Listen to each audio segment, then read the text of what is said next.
comedy is subjective, and I could say I think George Carlin is the funniest comedian I've ever seen in my entire life, and other people say I never laughed at him once. And I guess that's what makes the world go round.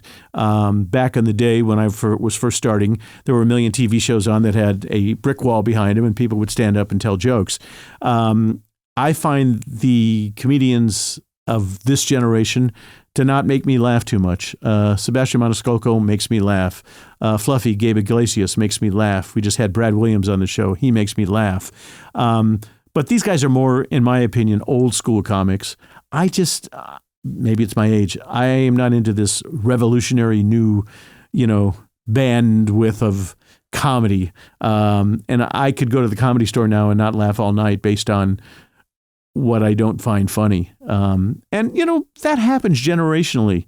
I'm sure there were things that I did and that I found funny back in the day with Steve Landesberg and David Brenner and people like that. The generation prior to me would say, I don't get it. So I guess maybe every 25 years it changes and you either get along with it or you don't. But in game shows, it's ask question, answer question, get check. I think in comedy, it's, set up punchline, with the exception of Gabe Iglesias, who doesn't tell jokes, he tells stories in an old school form that guys like Danny Thomas used to do. And he's the only person I know who's out there doing it. But here's the best part about all those guys. They're very likable, and they can do almost anything, and I think you get a reaction. Hi, everybody. Welcome to Marc Summers Unwraps. I have a gentleman with me today who I have not seen live and in person, I'm going to say at least 20 years. Jim J. Bullock, who we met. I was doing the warm-ups on Too Close for Comfort initially. Yes. Until one time I announced the producer as a dead producer with another name, and I got fired, which is a whole other story. But we have a mutual friend, Mark Maxwell Smith, yes, who kept us alive back in the day when we just came out here trying to make a living. And he was producing game shows for Ralph Edwards Productions.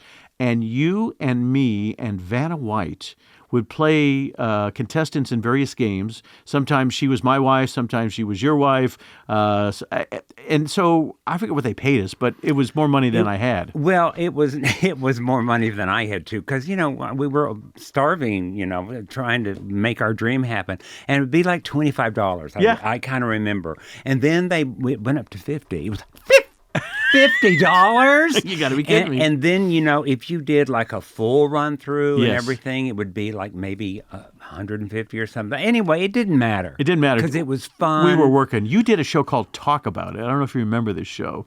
No. They're still trying to sell it now. It was on for a while in Canada. And I don't know if you remember this story, but Ronnie Shell was the host. Remember that? Ooh, Yeah. yes, I do remember. And they had me. Ronnie's probably still around. He won't be happy to hear this.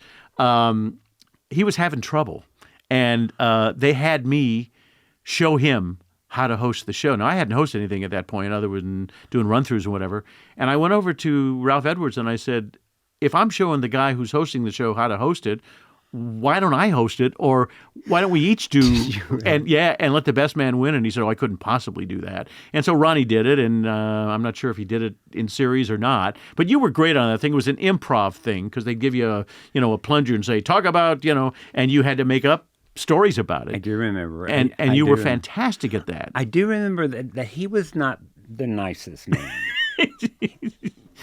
He was pretty confident of his ability, which he had not a lot of in that particular. He was good on Gomer Pyle and stuff like that, but didn't fit into the game show format. No, he didn't have the energy for that. He really didn't. So we used to do that a lot. But I'm going to take you back and correct this story if I screw this up. So you and I, at one point, after we had somewhat made it, became judges on the Miss Teen USA pageants. Oh, my God. Remember this? Really? Yes. Mark, I forgot. No, I remember this. I didn't remember you were there. I was there. My mother was there. I remember that's what I want to talk about. So we were somewhere in Louisiana. Biloxi. We were in Biloxi. Yeah. And we were there for it seemed like weeks, okay? And you were allowed to bring somebody with you. Now, I was on the Nickelodeon tour at the time, so I couldn't do it. I had to do this gig and then move on. But you brought your mom. I brought my mom. And I said to her, what was it like having Jimmy as a son? And she got the biggest smile on her face. And she said, well, she had a cute Southern accent. it was always interesting. And she told me a story, and tell me if I remember this correctly or not, that every year during the Miss America pageant, Oh my God. you had a cat. Yes. And you would knit all during the show sort of a cape or a dress for the winner. And when they announced the winner, you would put this cape or dress on the cat with a crown. And is this a true story? Yes. I mean, the fact that I had to come out to my parents at 37 years of age is shocking, because what other 8-year-old kid would go to his mom and go, Mom, can I swatch the fabric? And I would sit there and sew and put beads on it, and then when they crowned them Miss America, I'd put it on my cat and make her walk around the living room. So that's a true story. I can't believe you remember that. I remembered that story. And I also remember there was a hurricane coming. There was a hurricane, a big one. A big one. And so what they did is we shot the ending like during the day, because at that night everybody had to leave. Yes. And they shot like an ending where everybody won, if you remember. Yes. And then they shot 2 endings. Yes. Yes. And then until we turned on that night, we didn't know. And we didn't know who it was. And we got on the bus, and none of us knew. Going back to the airport, none of us knew. They were like, and the winner of Miss Teen USA is so and so, Miss Wisconsin. Okay, cut. Give me the crown. Give me the flowers. Get back in line. And then it was like, it's Miss Indiana. And I felt bad for those girls. I did too. Because one of them was going to win and one of them wasn't going to win. But on the same token, I mean, and you got on a bus and went to an airport. I had to be in upstate New York to do a show the next day, and I got in a car and was trying to beat the hurricane, and it was more frightening than I can tell you. I got up to Nashville and got a plane and finally got to where I was going. But that was scary as hell, as I remember. You and I have been doing this forever. I'm 72 in a few weeks. And how old are you? I'll be 69 in February. Okay, so we're close in age there. Yeah. I'm going to bet that you and I never did this to be rich and famous, okay? We did this because we were passionate about being in the industry. I wanted to be famous. You did want to be famous. I did want to be famous. Because? I didn't know if fame would come with it. I mean, money would come with it. Right. But...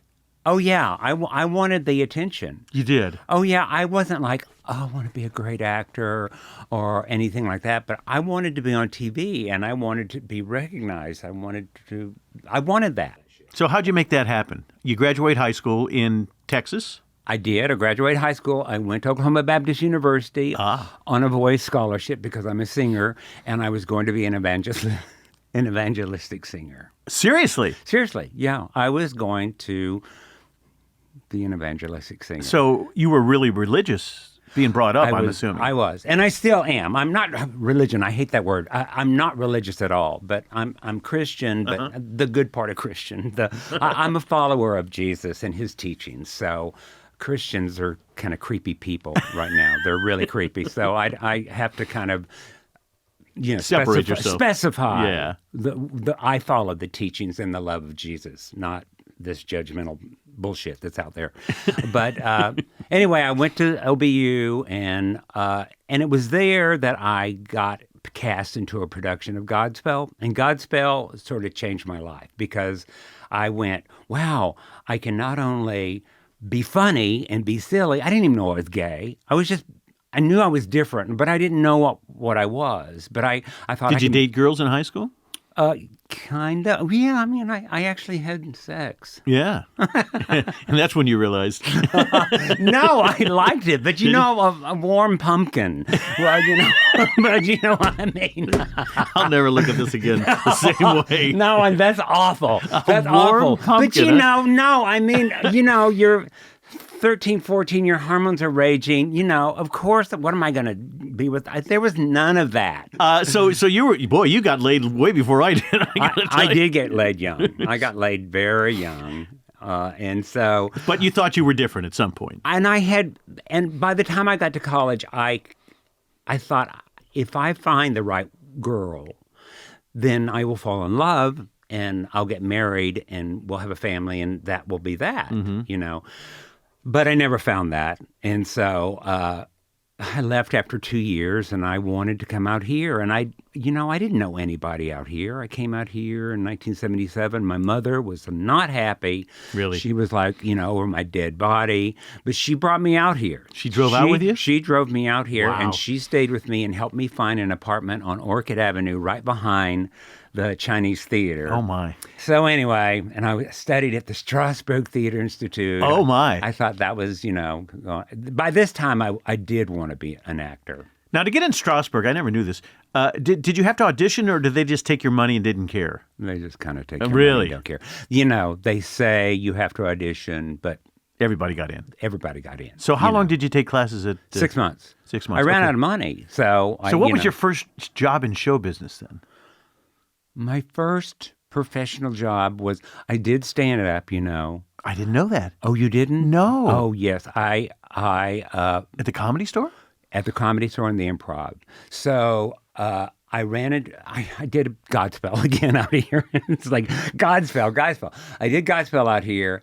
An agent came to me afterwards and said, I want you to call me Monday. And it was like, I've got an agent. And so I go in and I meet with her at the Dorothy Deoda's Jack Rose agency. Oh, my God. Do you I remember them. Absolutely. That's where we all went.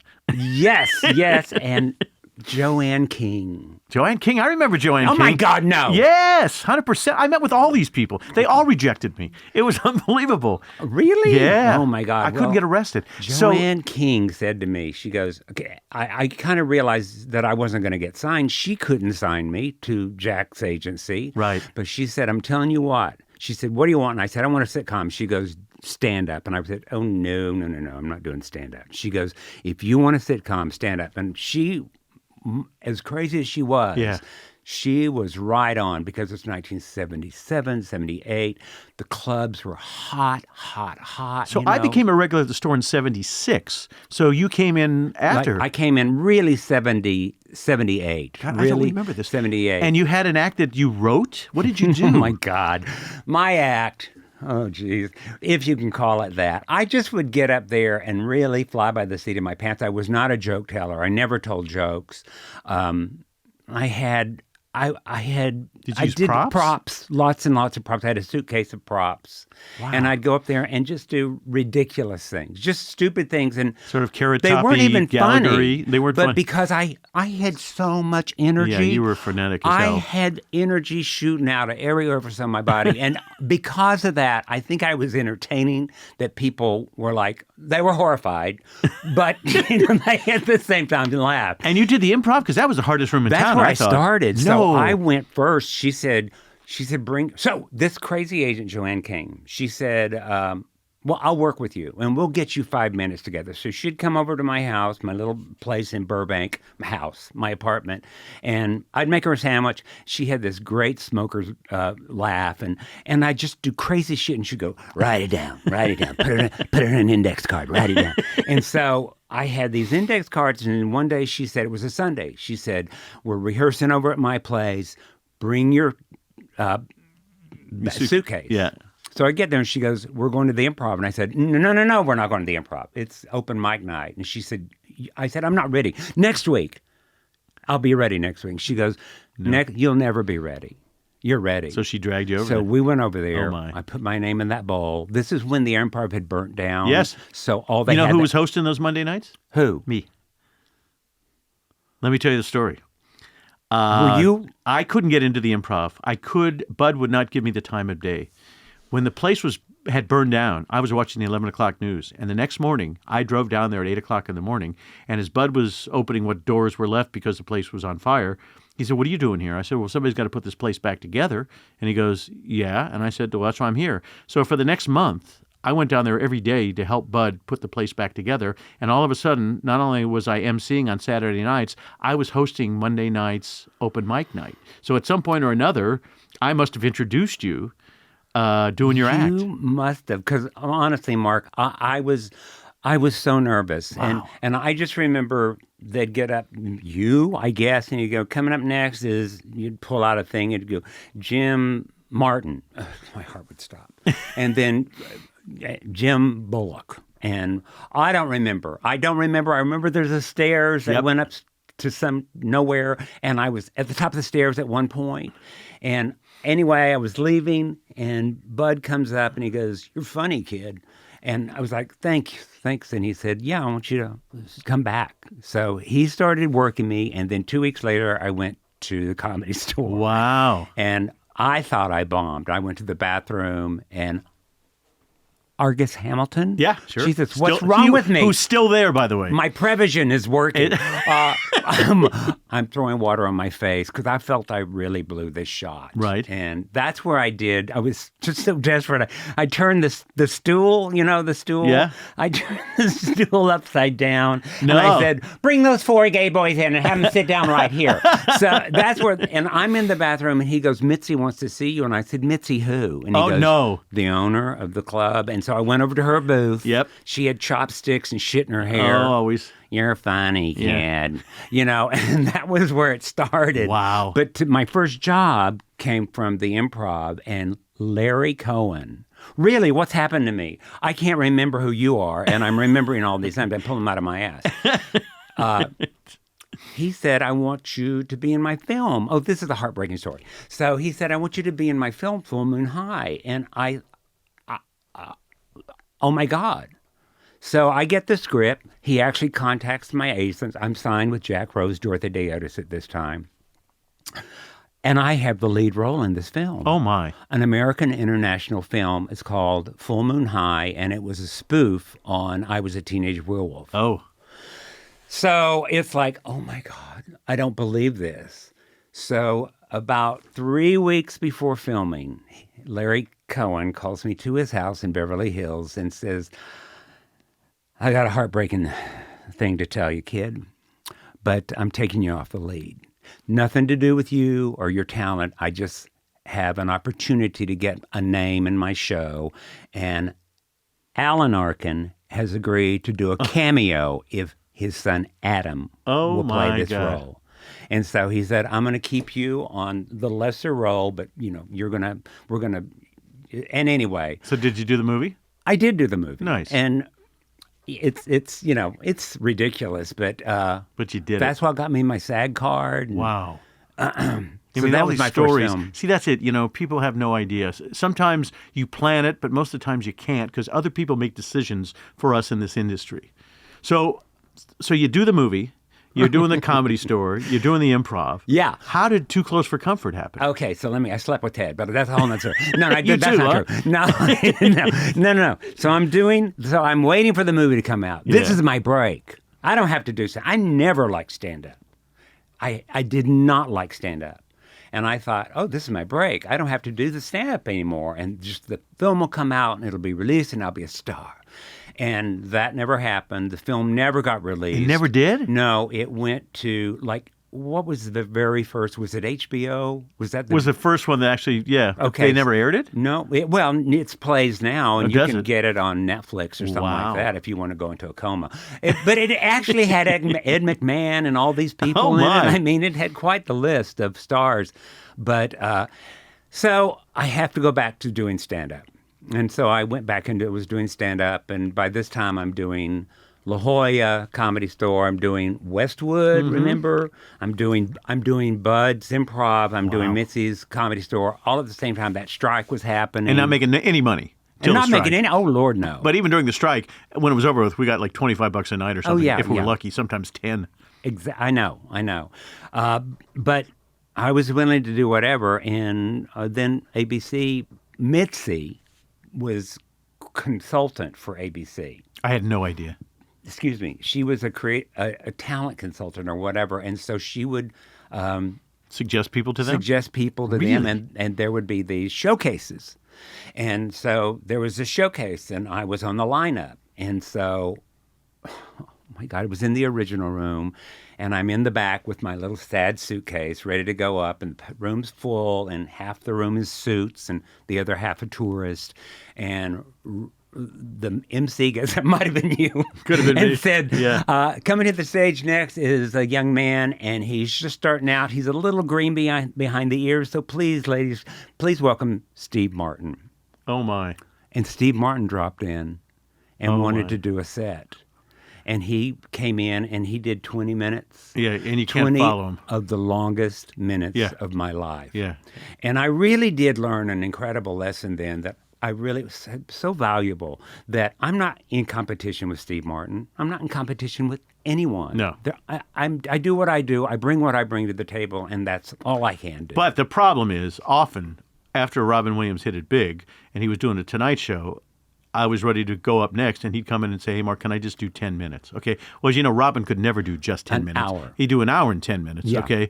And my line always used to be when he would get done and exhaust the audience, and they'd say, "Ladies and gentlemen, now welcome the comedy of Mark Summers." And my opening line was, "Oh, a walking ovation. Thank you so much." Because everybody would be leaving the club after seeing Robin. Jesus. How the hell can you follow that? Oh, that is tough. So you had to follow Steve Martin. The fortunate thing that worked in my favor that night is that Steve wasn't doing that. I'm a wild and crazy guy or all that. He was trying new material and not giving them Happy Feet and wild and crazy guy stuff. So he was trying out new material. So of course it's Steve Martin. Yeah. But it wasn't like, oh my God, Steve Martin. So I kind of went up and I got laughs, and that made me look even better, I think, in front of the network. So anyway, long story short, I got a contract out of that, a year contract, and then Too Close for Comfort came. Which was amazing. Yeah, I was, at the time, king of the warm-ups. I was doing Soap and Star Search and What's Happening Now and Alice, and I got Too Close for Comfort. Ted Knight I kind of knew because I was working on the Mary Tyler Moore Show, and he was always the sweetest, nicest man ever. Was it Nancy Dussault on that as well? So sweet. Nicest lady. She's still around. I think I'm on She Facebook is, with yeah. her. But when I did Alice, nobody really cared about Alice. They wanted flow. And I always felt that way on Too Close for Comfort. They put up with the other people, but when you came on that set, there was a magic that happened, and the audience absolutely loved that. How long did you do that show? 6 years. And, with Ted, there was, the character was only 2 weeks, initially 2 weeks, and it was like, how much was I getting? I think I was getting $3,000 an episode. Yeah, okay. And you were, Ficus was the character? Ficus. And what was your job? I forget. I just showed up. I had no job. No job. Later, I became a security guard when I got raped.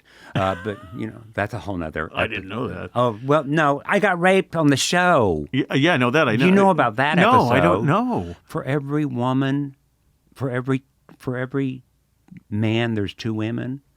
Monroe was abducted. I had no idea. By 2 large women that raped me. Oh, it's funny. It was funny? No, I can't imagine. The ABC took it out of the syndication package. It was never seen. It went away. Oh my! And it came back like 10 years ago. It's resurfaced again, and no now idea. you can see it. It's terrible, but that's jumping many years ahead.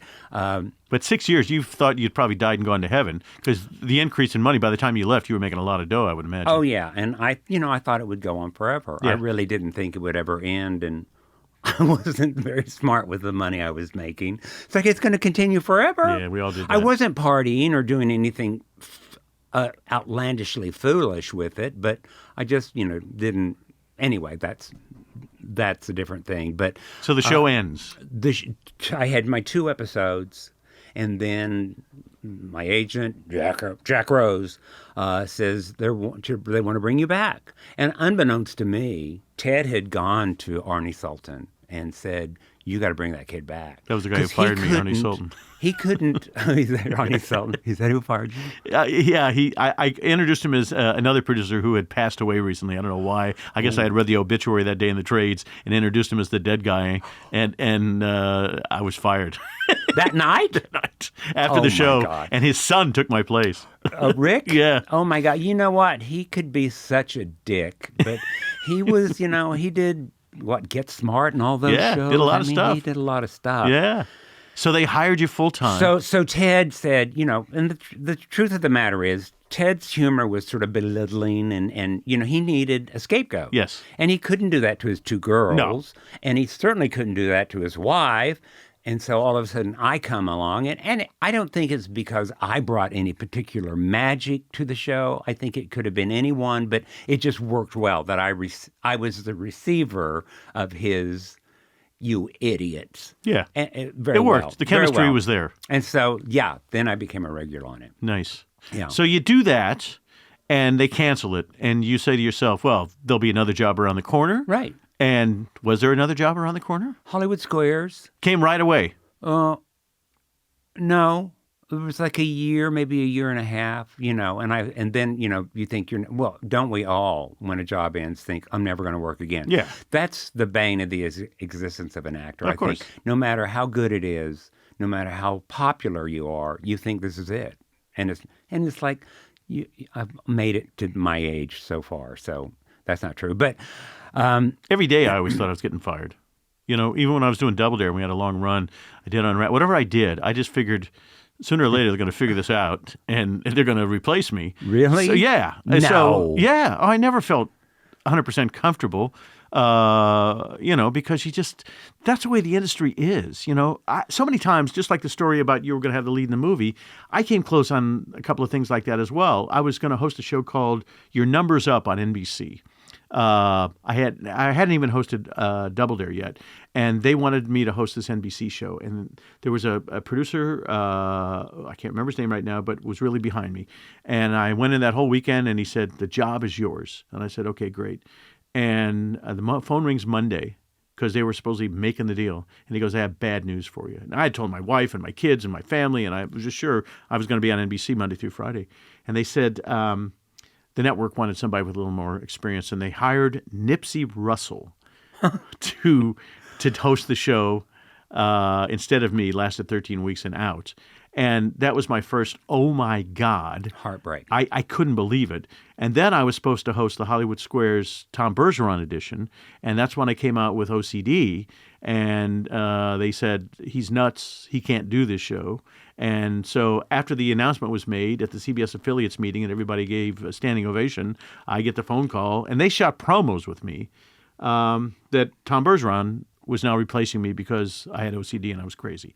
And so you get... You're kidding. No, 100% true. Oh, my God. Yeah. So, that's why I guess we're all a little insecure and a little nuts. Oh, yeah. Because until you're in the studio at week 7 and the checks have cleared, you still think this can't be real. Oh, yeah. No, a perfect example of that in my life was jumping after Hollywood Squares and doing the talk show I had with Tammy. I want to talk about that. And I was told after even though that didn't work out, but people said to me, all of the producers, Dan Weaver and all of them were saying, your road is paved. People have seen that you're really good in this medium. You're going to continue getting work in this, and nothing ever. Yeah. And that was when I was 40, and it's still waiting for something to happen. But anyway. Well, Squares was great because you got to do whatever you wanted to do. Squares was awesome. Yeah. And be wherever you want. I was telling someone just the other day that when we went to the Bahamas, they wanted me and John Davison to do a spoof on Fantasy Island. Okay. So they buried me to my knees in the you sand. were playing Hervé Villages? Tattoo? Yeah. Yeah. And so what it was is I was going to, John Davison's in a white suit. He's standing there, and I'm supposed to tug on his suit jacket and go, boss, the plane. And there really was a seaplane that landed, and the celebrities got off the seaplane. Oh, my. So the sun it was like early morning. The sun's in your eyes. You can't see anything. And I go like this, and I hit him in the nuts so hard. I go, boom! It took 15 minutes for to breathe again, huh? Oh, but I got to go back to Too Close for Comfort. I can say this on the air. This is one episode. This is one of my favorite episodes that I never get to talk about because you can't But there was an episode where this really pretty girl, she was on the show, and for whatever reason, she was beautiful, big tits, and whatever reason, she passes out on Henry's and Muriel's bed. Mm-hmm. So, and Mrs. Rush is not in the house. So Ted is freaking out. So he comes down, he gets me, Monroe, you got to help me. And I think, well, let's roll her up like a burrito and take her down the stairs. So we roll her up in the blanket or in a rug, I forget. And then we carry her out the house. So he goes, Monroe, but before that happened, in front of the audience, He goes, and I can't believe I did this. He goes, Monroe, you got to help me. What are we going to do? Let's fuck her. And I mean, it was like, I would be thrown in prison today if I did that. What did the audience do? Audience, there was this moment, just long enough of a moment for me to think my career is over with, right? But the cameras literally went, Kahoo! I bet they and the audience was screaming. Ted was sick. He was laughing so hard. And she was laughing. The girl was such a great sport. She was fantastic. Oh, my God. And it really took us, it took us 15 minutes. Because we'd start and then we would... I would love to see that tape, you know? I would too. Oh, my God. There's a woman that was talent coordinator or whatever on the show. I don't remember what your titles are, but we're still in touch. And she talks about every time I call her. She says, my favorite, that still makes me laugh. That's Let's fuck her. Do you remember the actress's name? No. She was, big and all this and all the right places. Oh my God, that's fantastic. Well, so first time I did squares, this is the paranoia that I have. I was afraid when I got cast, I was in Philadelphia shooting Double Dare, and I was afraid the plane was going to crash before I got to. I mean, all the paranoia of I'm finally going to get on Hollywood Squares. And oh my God. I'm in the as you face the audience to the left. Zsa Zsa Gabor was the center square that day. Oh, yes. And the first thing she said, I'm scared out of my mind. I can't believe I'm on the set of Hollywood Squares, and there's all these people that I've recognized my whole life, and there's John, and I see Zsa Zsa, and the first thing she says to me, she turns around, shows me her ass, and says, "Does my ass look big in this dress? What am I supposed to say? No, Zsa Zsa, your ass looks fantastic." There's freaking Zsa Zsa Gabor asking me if her ass. Now, was the show in progress? Yeah. No, that wasn't in progress. No, right before we were getting ready to go. Yeah.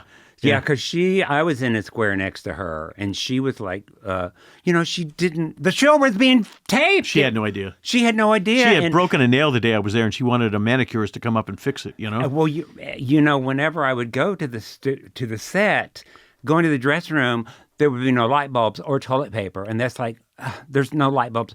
Oh, Zsa Zsa had this room last week. Oh, no kidding. She would steal it? Stole the toilet paper and the light bulbs. Oh, my God. What is that I don't know. But one day we were shooting the show, and you know how they had the TV monitors, and so you could see all the people, the stars could see. Yep. And so it's a soap actress.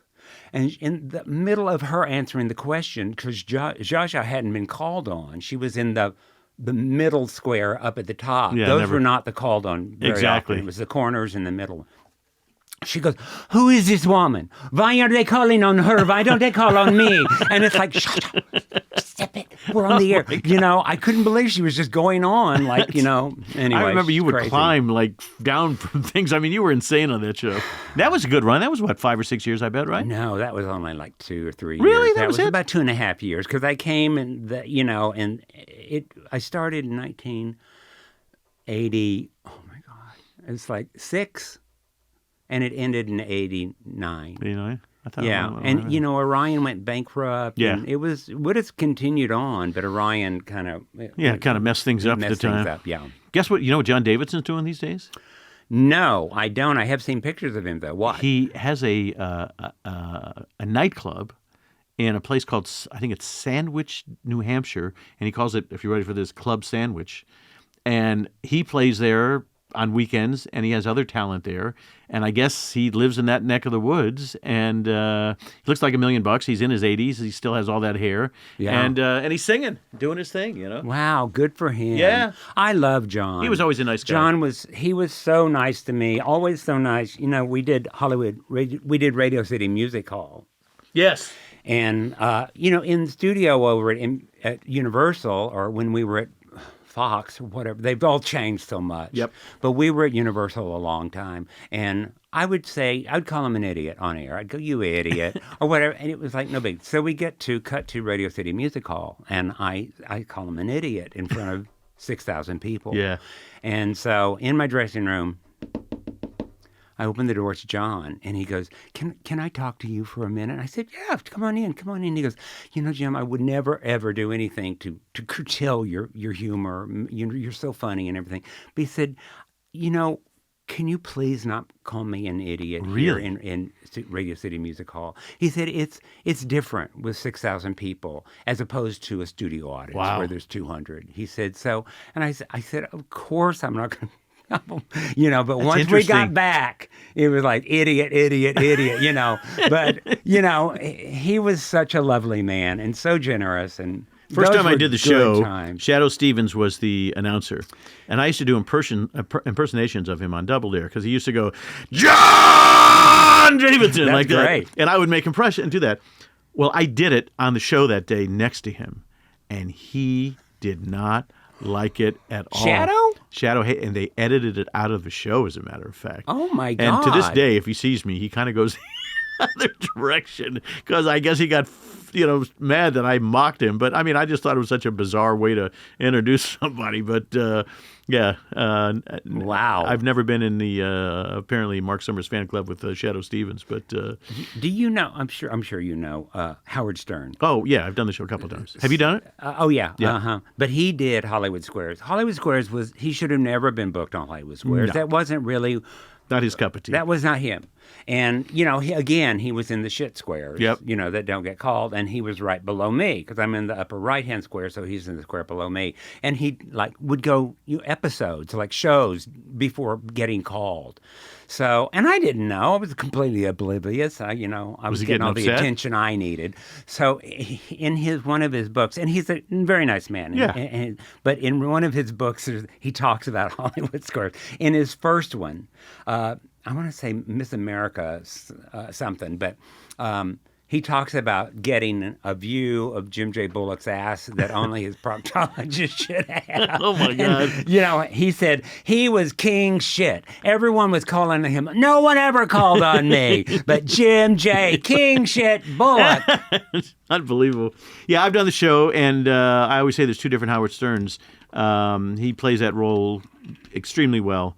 Nobody does interviews better than him, but when he's off the air, he's just the nicest, sweetest guy you've ever wanted to meet. But it is a persona. Yeah. It is definitely a persona. No question about it. And my favorite thing is, after I would do the show, I would run down to the car because he would always make comments about you after the fact. And the first time I did the show, I think it was the first time, he was in great shape. He had just started running and exercising, this and that. And I'd only seen him on television, never seen him live in person. And I kept making comments about how great he looked. And just as I was leaving, I said, well, where do you exercise? I run every day in Central Park. I said, don't people bother you? No, this and that.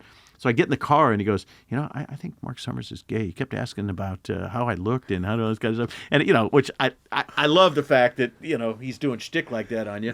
He's the smartest guy in so many different ways, and he's obviously revolutionized satellite radio. But that's very funny that he was concerned that he wasn't getting called on. He wasn't getting called on at all. He did not enjoy his week on Hollywood Squares. So you're busy for all this time, and things that you didn't plan on having happened, and you get done with Squares, and then what? Well, Hollywood Squares ended, and then kind of right away, Joan Rivers, who was so kind to me and was so lovely, she really took a liking to me, and she got me signed with her big-time Hollywood manager. Really? Bill Samuth. Yeah. And Bill Samuth had 3 clients, Cher, Olivia Newton-John, and Joan Rivers. Wow. So he signed me. Wow. And kind of nothing happened. I mean, it's interesting. One thing that did happen, I got on Alf. I got on Alf the last season. So I don't remember that. Paul Fusco, we went to college together. He's one of my dearest friends. Well, I didn't. What was that character that you played? It was not a very good, enjoyable time for him. I played Neil Tanner's brother. And what was not fun? The way it was shot was a brutal. miserable set. Yes, I mean, was. People were, I'm just coming off Hollywood Squares where it's a party. I mean, it was such a party. And going to some warehouse in Culver City to where there was no life outside the studio. No place to eat, nowhere to go. No, and no life inside the studio. And no audience. And everything's built up. Audience, and it took forever to shoot that fucking show because they had to dig trenches for the fucking puppet to move from point A to point B, and it would just take forever. And so everyone just kind of went and locked themselves in the dressing room. There was no camaraderie or visiting. Everybody hated everybody. I just felt like I wasn't really the choice that they wanted, but because of Bill Samuth, feel that they sort of just squeezed me in there. Right. And so I really felt like I was wrong for the role. Like Howard Stern was not right for Hollywood Squares. I just felt like I wasn't right for the role. But anyway, I did like 7 episodes of the last season, and then it ended. And then I sort of went into the White Room. Yeah, the nothing. ether of, where the hell are we? Nothing. Yeah. You just hear the wind in the background. But the phone wasn't ringing saying, get me Jim J. Bullock. Yes, nothing. So you're what, early 40s now? I couldn't get arrested. I was mid-30s. Mid-30s? Yeah, mid-30s. Couldn't get arrested. And then one day I get Bill Samuth and I, we went our separate ways. A lovely man, but we went our separate ways. And I had Sherry Ingram was my manager. And she said, I have an audition for you, and it's over in, where they all So I went over and I read, and it was for a series called Boogie's Diner, which there used to be Boogie's Diners in all across the country. Kind of remember them. They were a high-end clothing store for kids. They were very trendy and very hip and happening. And then upstairs, in every Boogie's Diner, there was a 50s diner. Mm-hmm. Don't ask me. But anyway, they decided to do a series on that. So I went and I was auditioning for the principal in Saved by the Bell. It was a very Saved by the Bell. Mm. So I'm auditioning for the principal role, that actor, whatever his name is. Yeah, I can't remember. Matter of fact, when I went in for my audition, he was walking out and he goes, oh, you'll be great in this role. So I go in and the casting director films me. Nobody around, just her. And I read it and I felt very good about it. She goes, okay, can we do that one more time? And can you maybe, I went, butch it up. She said, yeah. Oh, my. So we read it again. She goes, you know what? I'm going to send the first take. Oh, my. And it was, Gordon, he did The Love Boat. Oh. That's who it was his baby. Huh. Anyway, I got that. And I went to Toronto for 2 years. Oh, my. And shot Boogie's Diner. James Marsden, it was his first job. Nice. So, and it was a great group, a fabulous group. But again, no one ever saw Boogie's Diner. Wow, yeah. And then I come back, and that's when I get a call from this Dan Weaver saying, I'm over here at Fox Lab, and they had just seen Tammy Faye on the Lisa Gibbons show.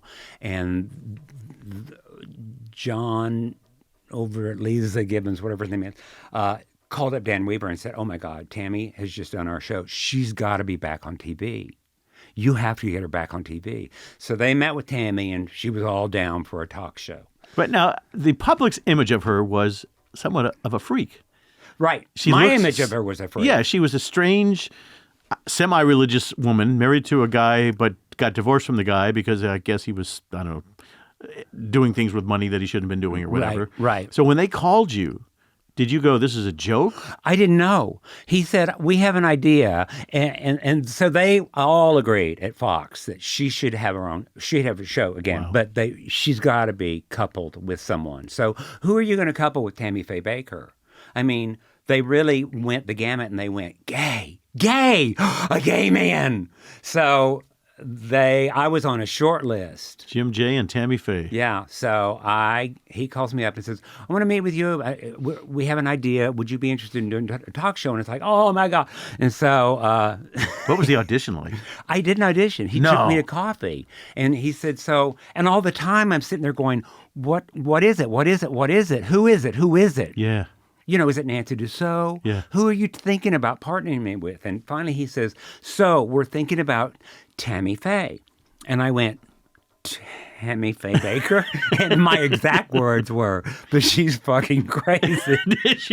That's exactly my words. And he said, well, would you like to meet her? And I said, oh my God. Yes. I said, of course I would love to meet her. I've always wanted to be an evangelistic singer. At that time, the big thing was these T-shirts, and it had all this color on it, and it was just smeared, and it said, I ran into Tammy Faye at the mall. And so she came up, she and Roe came up from Palm Springs. They were living there at the time, and we met at Fox Labs, and they gave us 3 tabloids And we just met each other. And the moment I met her, when she walked in the door, she's so small. Yes, tiny. And I went, wow, her eyes were stunning. So pretty, so blue, so crystal.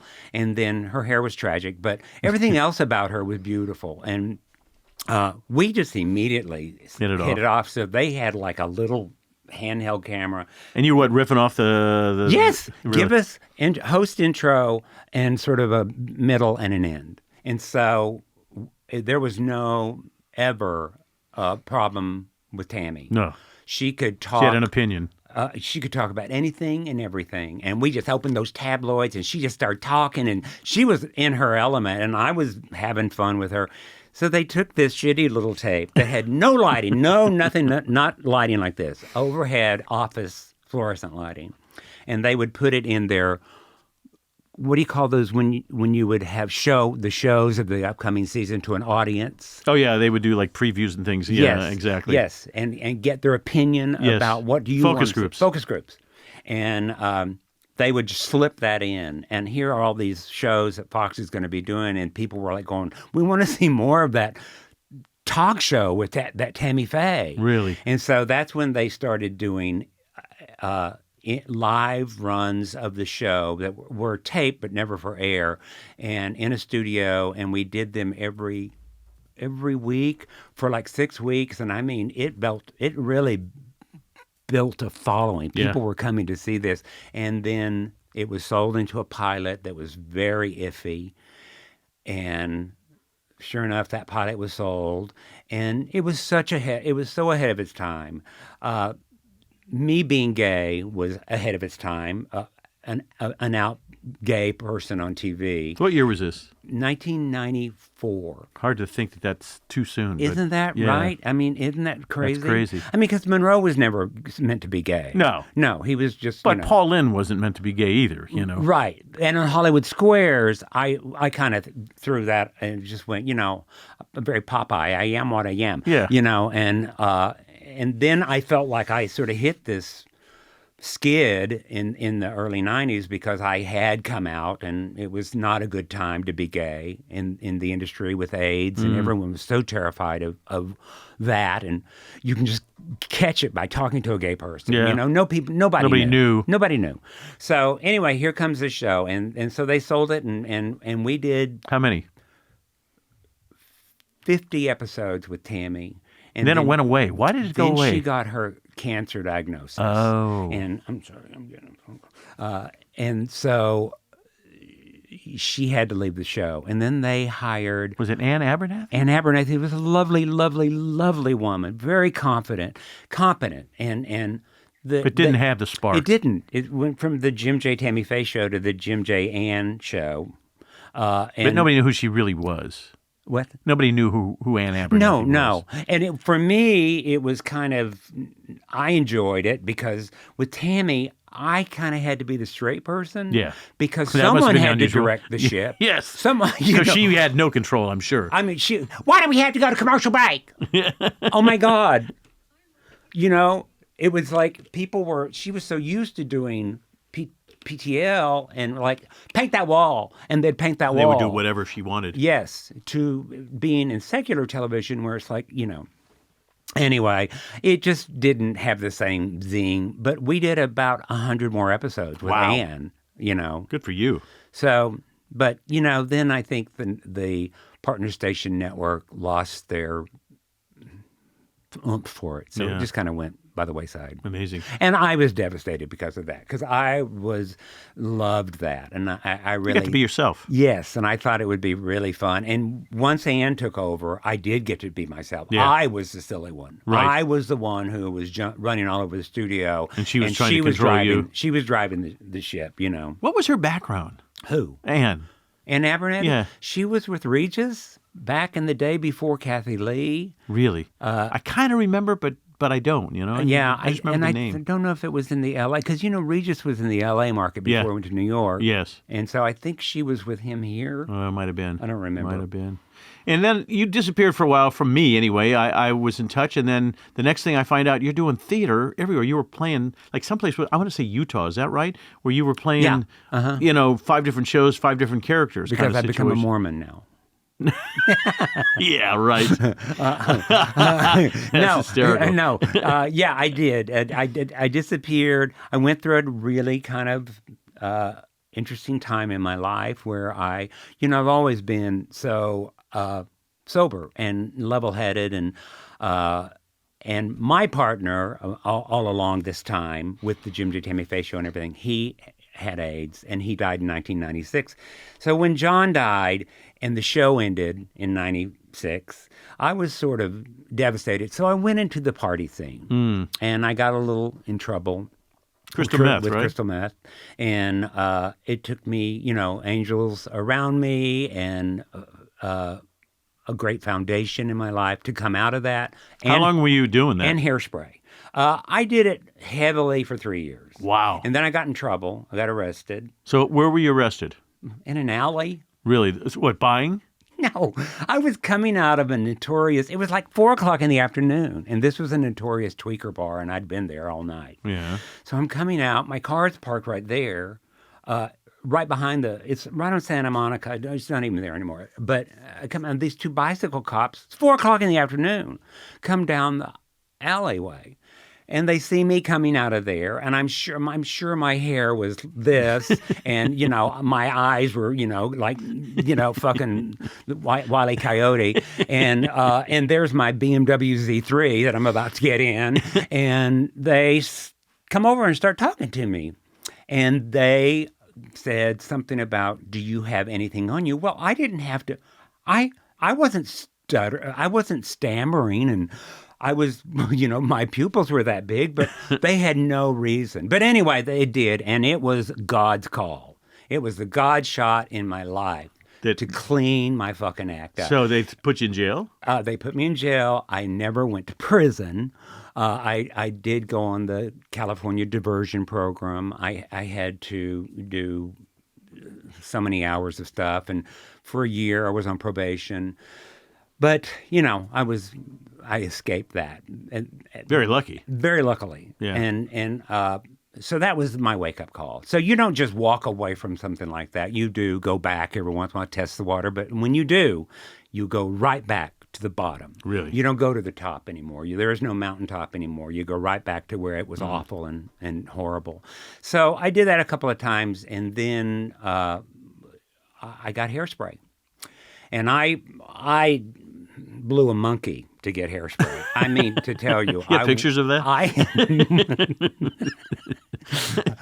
I wanted that job so badly. So why was it that job was so special for you? Because, well, I didn't know about it. I literally was painting. I was doing handyman work, and I was painting. Yes, I was painting this house, the inside of a house, and I was working in oil, for the trim. So wait a minute. So you're getting a job to pay the rent. Yeah, I'm doing whatever I can to get through. And do people say, "Oh my God, that's that guy from television"? Oh, I have so many stories that people recognize me at Home Depot at 6:45 in the morning when I'm there to get paint. And they're saying, "Why are you here?" Or... Oh yeah, one time I was at Home Depot getting shit, and I got in the car and I had my little Nissan Pulsar with one eye. The one light wouldn't come up, so one light was like always winking up. at you. So I was always winking at you. And I get you had the radio on. You turn it off. You turn the car back on. The radio comes on, and the first thing I hear is, "I hate Jim J. Bullock." No. And it was this DJ who had people calling in saying, what celebrity do you hate the most? Oh my God.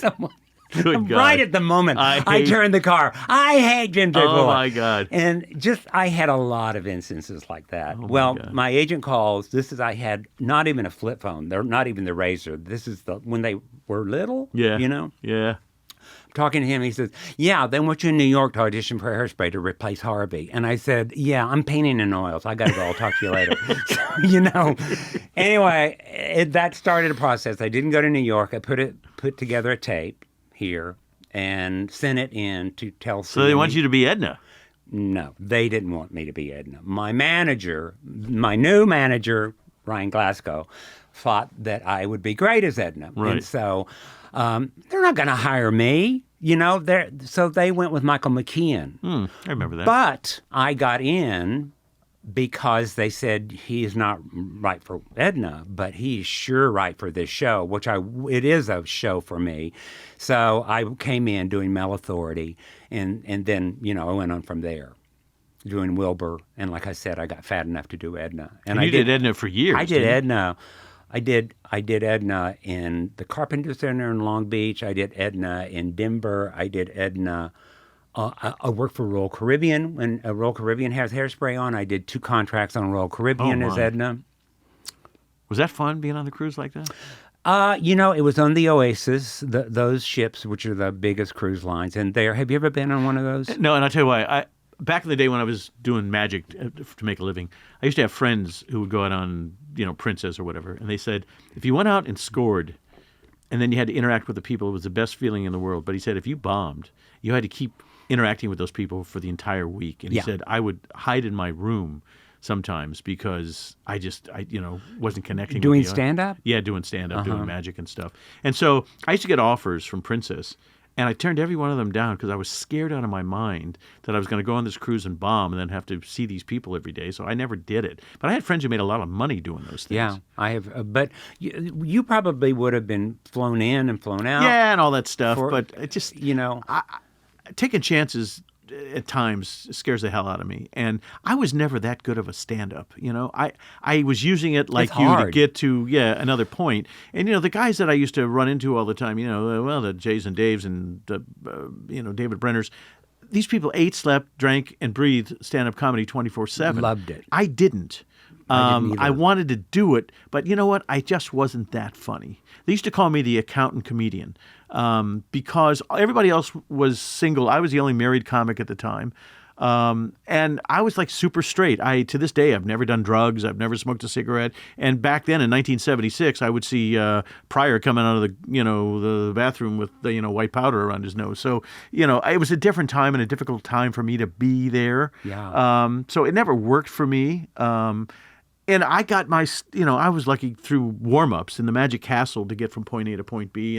But I was also pushy as hell. I was never going to take no for an answer. And every time somebody, I had an executive NBC said, Berkowitz, that's too Jewish a name. I'll never hire you. And your nose is too Jewish. You need to change your nose. And, and I always just say, yeah, you'll be fired in 6 weeks. And they generally weren't. I'd meet the next guy. And sooner or later, somebody figured it out. Now, I was 34 years old before I started to make a living doing this, but I didn't give up. And I think that's part of the story here that we're telling is, you were willing to paint houses, but you knew that there was another job around the corner. At least you hoped there was. You hope, and you hope. Yeah. Yeah. And there was. And there was. Always been another one. Yeah. You might have to do whatever you need to do in the meantime the bills to get to that other place. Like I said, I wasn't smart with my money. I had opportunities, and I kept my stand-up going. I've often joked about I could have at least had Howie Mandel's job. but you know what? Howie Mandel's great, and he look at what he's done. Yeah. But I gave up stand-up the moment you could. Ted said to me one Monday morning or something. He said, "You don't need that shit anymore, kid. You're on a hit network show." And that's all I needed. Then you were done. I don't think I never went back. And had I kept it going, even though I didn't love it, but everything does end. Yeah. And so had I kept it up, I at least would have had that, and I could have built on it. And anyway, I didn't. So yeah. So here I am painting houses, and interior. I was never an exterior person, but so I went to New York and I did audition for the creative team of Hairspray, and I got in, and it was just a jet ride for me, and I did. What, 10 I'm years? like an amphibian Turnblad. I played both male and female, and I love that show, and that really put me back on a wave of working again. Sure. You know how it comes in waves. Yes. And it's like, it just seems like you're in a desert, and you are in a desert, but there will be more work. Yeah. And so that sort of led to other things, a lot of theater. I did a lot of theater all around the country, and then I did 2.5 years on tour with Kinky Boots. Oh, I didn't know that. Yeah. Oh, my goodness. So that's sort of what the last really big thing I did. I did Fun Kinky show. Boots from 15 to 17. Wow. That must have been hard. Is there any show that you've, like I saw you do Bye Bye Birdie, do the Paul Lynde role? Did you? Yes. Oh my I'm trying to think God. where the hell that was. But, that was out at Cabrillo. Yeah, I'm trying to think. Thousand Oaks. Thousand Oaks, that makes sense. Yeah. And and you were perfect for that role. I was, I did that when I was in high school. That's what made me fall in love with acting. Really? I did Bye Bye Birdie and I did Paul Lynde. And this is an interesting story. In Odessa, Texas, I went to Permian High School, and Paul Lynde's assistant, and I'm so embarrassed I'm forgetting his name right now because he was a great guy. Anyway, his mother was in Odessa, and he was there taking care of his mother, but he was Paul Lynde's assistant. And it was, weekend and whenever, 1974, and he saw that Bye Bye Birdie was happening at Permian High School, so he came and saw the show. Oh, my. And he called Paul in and said, Paul, if you can get down here, you have to see this kid do Oh, my God. It's so on point for, Wow. And he never did. But did you ever meet Paul?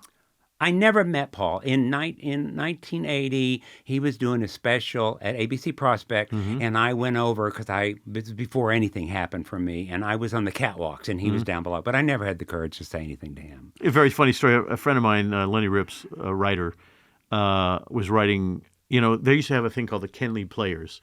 Oh, yeah. Remember those? Did you work for Kenley? I never worked the Kenley Players, but it was like Dayton, Columbus, Cincinnati, and this guy brought out the biggest names at the time.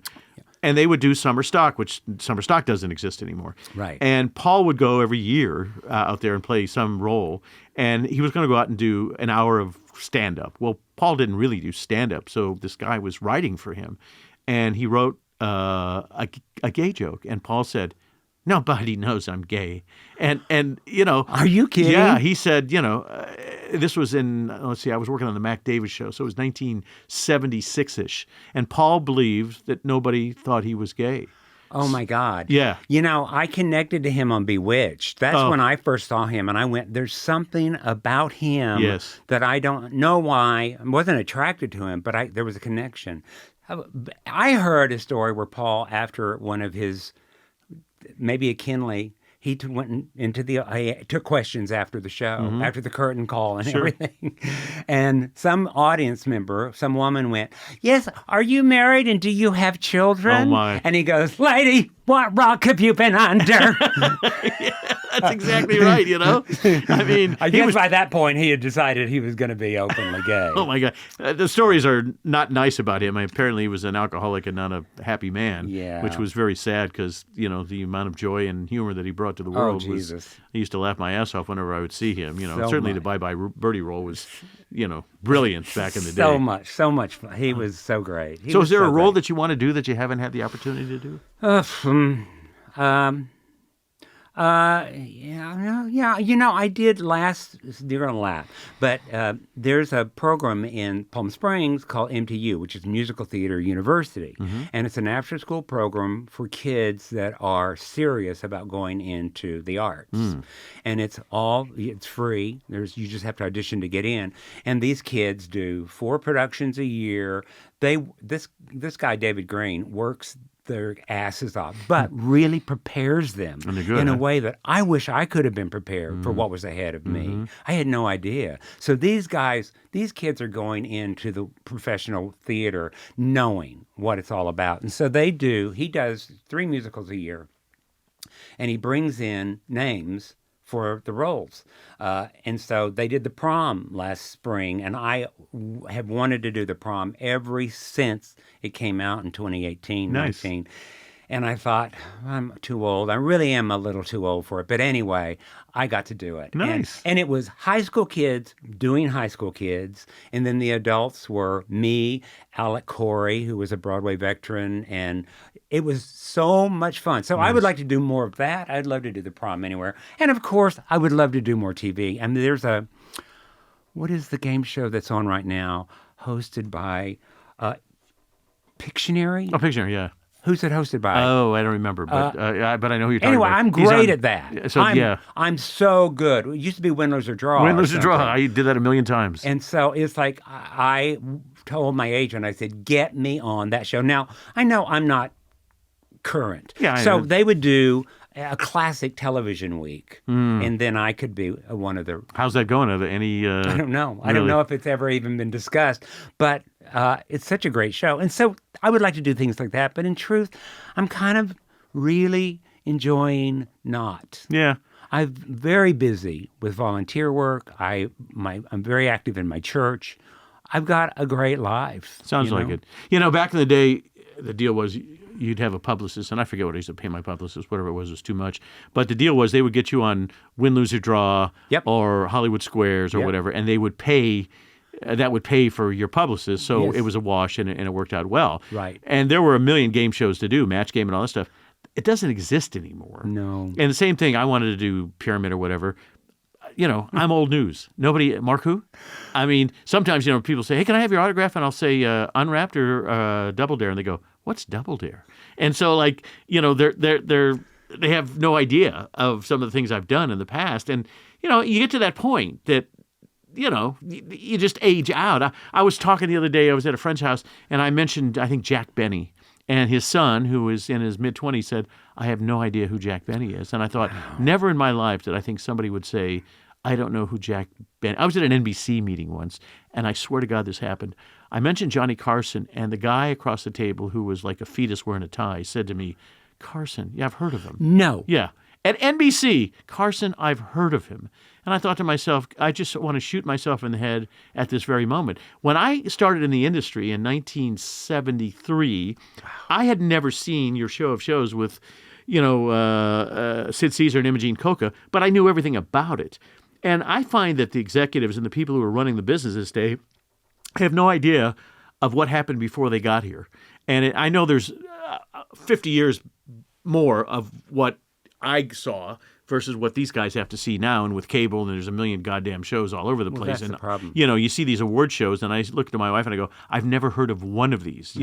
So it's a different time. But on the same token, I sound like Dangerfield here, and believe me, I'm not complaining. I'm doing fine. But there's no respect for what came before them, and people such as yourself who have had all these successes and continue to be extremely funny, and people go, no, I don't think so, because they want influencers, whatever the hell that means. Yeah. And I won't even mention their name, but the Paris Hilton kind of folks. That means nothing to me, but apparently to an audience it does. You can make money now by telling somebody to buy a particular kind of water, and then they'll pay you $22 million because you said it and you have so many viewers. It's a different industry. It is so dramatically. I don't even know it. I don't get it. And there are, I will say, I think television is better today than it's ever been. Shows are so damn good. What do you watch? Well, I don't really watch network TV. Okay, right now I'm watching Breaking Bad again for like the third time. But show. it's so damn good. Yeah. And but I just watched Ted Lasso. I just finished that, and Jury Duty, which is more of a reality-based show with James Marsden. Have you seen that? Yeah. Oh my God, it's so funny. Shows like that, I try to keep up on the hottest streaming thing, but I fall way short because I don't have that much time to watch TV. There's no appointment TV. Used to be, Thursday nights you had to watch, whatever was I running know. on NBC. It doesn't exist anymore. I know. Me and my wife we're just like pathetic. Every night we watch too much MSNBC, okay? Well, yeah. And then we watch The View from that day from 9 to 10. And then I'm hooked on House Hunters International. I just watched the hell out of that thing because deep down in my back of my head, I think I want to move to, Ireland or something. And I admire the people that actually, pick up and I say, we've got grandkids. We ain't going anywhere. I know that. But it's kind of fun to live vicariously. But as far as appointment TV for sitcoms and things, I'll try every now and then. I mean, Ted Lasso is really good. And there's a few things that stand out in my mind. But overall, there's nothing that I would really care to watch. This is so sad. But it's Chips. Yes. Okay. Chips up until recently, and I'm adjusting to it. I'm I've got an appointment with my therapist. But it was on from 12 to 2 every day. And, I never watched Chips when it was on TV in the 70s and 80s. Yeah. And it was kind of a joke. But watch it. I don't watch it. The reason I love watching it, it's L.A. in 1977. And that's what L.A. looked like when I came out here. Me and too. it just you can get on the Hollywood freeway and go from here to there in no time. Yeah. It wasn't insane. Well, they'll go like old dragnuts or things like that. Well, they'll go down Ventura Boulevard where I used to live and see things that, don't exist anymore, but certainly they were there back in the day, So I've become that old man that likes to watch shows of the period when I was growing up. Yeah. Because there's a comfort in that. There is. And, I think Too Close for Comfort is, thank God for TV Land and stations like that play our show, because there is a comfort in watching Three's Company, bless Suzanne Summers, and, and I know what that's all about now. My brother-in-law used to watch Gunsmoke and Maverick and all those shows every day. Every day. And he'd see the same episode 1,000 times, but that didn't matter. No. I still, Dick Van Dyke Show, if it's on, I have to watch it. There's certain movies, Shawshank, if that starts, you got to watch it. Titanic, you got to, Ferris Bueller, these are the ones that you can't stop. No matter where it is, you watch the whole darn thing. Yeah. I do watch Van Dyke whenever I see it. It's funny that Mary Tyler Moore doesn't hold up as much as I thought it would hold up. Newhart can be funny. I still think Frasier was one of the funniest shows ever. Aren't they doing another one? They're doing it. They're doing a new one. But other than, I can't think of the lead all of a sudden. Kelsey Grammer. Yeah, Kelsey's the only one with it, pretty much. I think everybody else decided not to do it. But and the remakes generally aren't as good, generally, as whatever. I mean, it's sad what doesn't hold up. But I'm with you, man. I kind of live in the past sometimes on television. Well, our future is not too good right now, so it's kind of a good place to go back to. Yeah, I know life wasn't perfect then either. No, but it sure seemed like it. It's amazing. This has been a ball catching up. Number one, Mark. This is how long have we been? An hour and a half. Oh my sweet Jesus! Yeah. Oh my Lord! Yeah. It's just been wonderful. I didn't know what to expect, and so we just talk. I want people to understand. My mother used to do something that used to make me upset. There would be an actor that was really famous, and all of a sudden they would disappear, and she'd go, "Oh, they're has-beens." And being in the arts, as long as you're on a stage or doing something, I got into this thing. I always wanted to be on Broadway, but I knew I didn't have the talent to do it. And so I got cancer and beat that, and I got in a car accident and broke every bone in my face, and I beat that. And I kept saying, God, I want to do theater. And Bruce Valanche was doing Hairspray. Yeah. And I've known Bruce for 150 years. I love Bruce. And I went to lunch with him at a place called Beach in New York City and talked to him about, I have this idea for a show, one thing after another. And he said to me, I've known you forever. Stop talking about it and do it already. And I thought, you know what? He's right. And I probably told the story too many times, so I'm not going to go through it again. But anyway, I ended up doing summer stock 12 years ago. I did Vince Fontaine in Greece. And while I was there, it was a perfect role for me. Great role. And I was with a bunch of 22-year-old people, who grew up watching me, and they were more excited about me being there than they didn't know how excited I was just to be on that stage with them. And I met a guy by the name of Drew Gasparini, who then introduced me to a guy by the name of Alex Brightman. And Alex Brightman has now done the lead in Beetlejuice and School of Rock, and he's now doing The Shark is Broken, and he's soon to go into Spamalot. And he wrote me a one-man show, which we first did in Bloomington, Indiana, then the Adirondack Theater Festival. And I just did it for a month in Buffalo, New York, at a place called the Alleyway Theater. And this is, the industry. Opening next to us was the tour of Mrs. Doubtfire. And unbeknownst to me, the director of Doubtfire came to see our show. And afterwards came back to meet me and said, wow, that was amazing. I had no idea what to expect. And he said, have you ever thought about doing that in New York? And I said, yeah, every day of my life. And he goes, well, why haven't you done it? And I said, I wouldn't have the first clue. And he goes, well, you have a clue now. And I said, why? And in 24 hours, he connected me with the Schubert Organization. And we're now in conversations to do the show off Broadway. And I think to myself, in my wildest dreams, I don't know if it's going to happen because, as you know, there's 700 layers that have to happen. Right. But the fact that the conversations are even happening, and I'm thinking to myself, could I even do that? Could I do 8 shows a week? Well, I guess what? I'll make myself do it because even if it was for 3 months or 6 months, right? It's kind of like the dream that I've always wanted could possibly happen. And I never thought at 72 that opportunity would happen. And that's why Peter Marshall said to me once, I've been friends with Peter for 100 years, don't retire. He said, everybody I know who retired dies. You got to keep active. You do. And so that's what I'm trying to do. I'm shooting The View this week. I'm doing a trade show in Vegas this week. And then I'm going in and have conversations about maybe doing this show. And so I just keep moving forward. Yeah, absolutely. And I don't know what motivates us. What motivates you?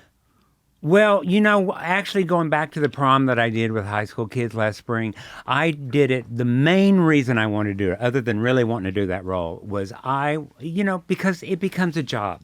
And you lose that. The reason you get into it is because, oh my God, just being on stage and theater and all of that, it so propelled me into this life that I've had.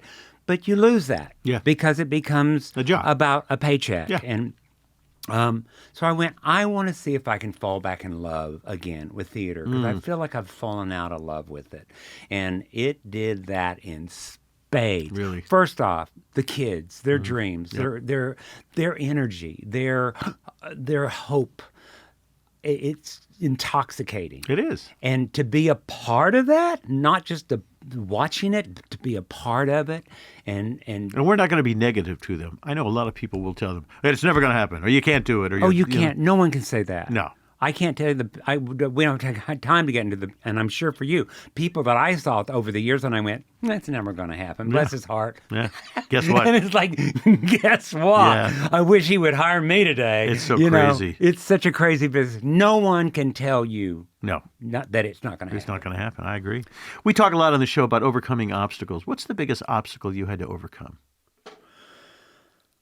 Oh, my God. What is the biggest obstacle I've had to overcome? I mean, certainly the crystal meth thing couldn't have been easy. Yeah. People talk to me about OCD and they say to me, well, how do you get over it? And I say, you know what? I've never done drugs and I've never done alcohol to the extent of craziness. But until you're ready to stop, OCD was miserable and I just wanted it out of my life. And I outed myself on national TV, and next thing I know, I'm on Oprah and Hollywood Squares Howard Stern, all this stuff. But I wanted it out of my life. And so until you're ready, I guess it won't happen. But when you think about painting houses and, quote, coming out back before it was, I mean, HIV, tell me, how are you feeling these days? Oh, that's just not in, I'm still HIV positive, but I don't even think about it. I've been positive for 47 years. Really? I found out 1985, what's the math on that? God knows. 40 years? Yeah, it's been a while. At least. And I have been so blessed that I've never had any issues. I've never even, viral load has always been undetectable. My T cells have been crazy high. And I've never had to deal with that. Medication?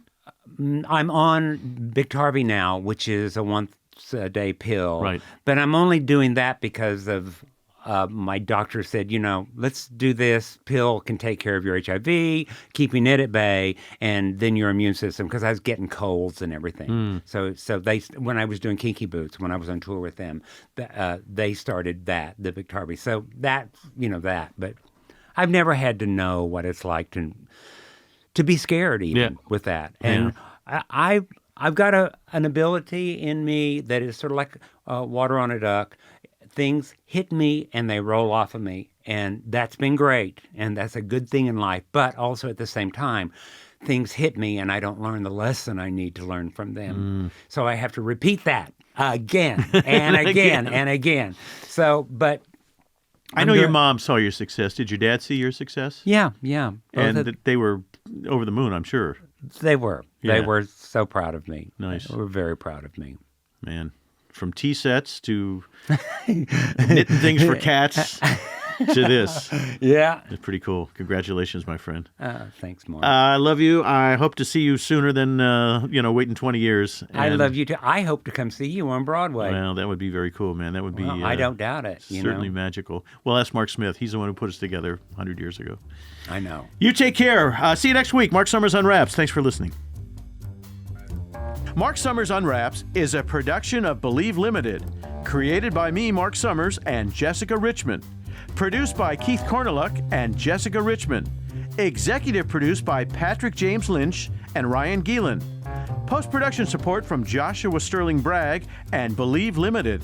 Don't forget to subscribe or follow the show on your favorite podcast player, and if you really love it, why don't you leave us a rating and a review? Thanks for listening, and we'll see you next time on Mark Summers Unwraps.